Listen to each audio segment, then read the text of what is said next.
Good morning সবাইকে। তো সকালবেলা এখন এসেছি এখানে বরবটি গাছটা পরিষ্কার করতে।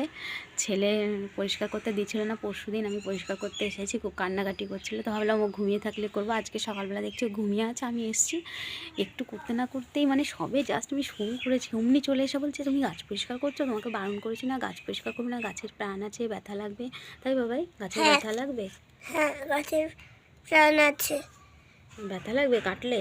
হ্যাঁ, আমি নতুন গাছ লাগাবো ওখানে, আবার ও খারাপ হয়ে গেছে। দেখো এই যে পোকা হয়ে গেছে, এই দেখো এখানে দেখো কত পোকা পোকা হয়ে গেছে গাছে, খারাপ, দেখো খারাপ অবস্থা। কে বলেছে গাছের প্রাণ আছে? আচার্য জগদীশচন্দ্র বসু। কোন বইতে আছে? জিকে বইতে।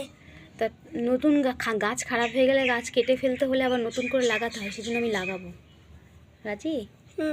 তাহলে আর কাঁদবে না তো? তাহলে কাজ করি।